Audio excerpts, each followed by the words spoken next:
So hey guys I am simple to দেখো voice of Fulberia blog. তো এখন আমি যে যেখানে অবস্থান করছি সেটা হচ্ছে আমাদের মানে স্কুলে একটা রুম, মানে অফিস রুম। এখানে বেশি জোরে কথা বলা যাবে না, কারণ ওখানে কাজ হচ্ছে আর কি। তো এখানে আসার পর আমার অনেকগুলো বন্ধুকে দেখতে পেলাম। হ্যাঁ, তারা আমার প্রতিনিয়ত ভিডিও দেখে, প্রত্যেকটা ভিডিওতে কমেন্ট করে, শেয়ার করে, ফলো করে। তো তাদের সাথে আমার পরিচয় হলো। তারা বললো দাদা একটা ভিডিও বানাও, বা ভাই একটা ভিডিও বানাও, প্রত্যেকটাই ভাই হয়। তো একটা ভিডিও বানাও ছোট্ট করে, তাদের দর্শকদেরকে দেখাও যে আমার তোমার ভিডিও দেখে বানাও। তো আমি অনেকজনকে দেখতে পাচ্ছি এখানে, তাদেরকে নিয়ে একটা ভিডিও করতে চলেছি। চলো আর কি বলে দেখি আমার ভিডিওতে ভালো লাগে কিনা সেগুলো জিজ্ঞাসা করবো আর কি।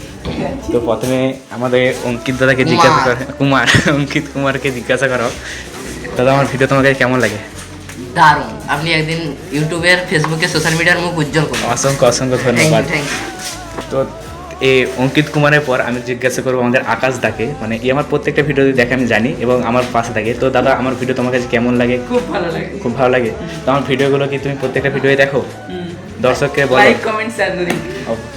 তো অসংখ্য অসংখ্য ধন্যবাদ দাদা। আর তোমরা আর কি করতে আসছো এখানকে?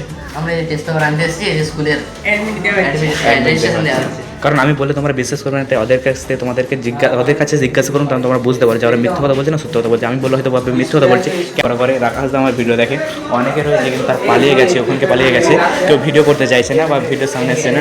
এদের প্রত্যেক শোনো প্রত্যেক অনেক জনের সঙ্গে দেখা হলো, এরা প্রত্যেকে আমার ভিডিও দেখে। তো আজকে এই পর্যন্ত আবার অন্য কোনো ভিডিও দেখা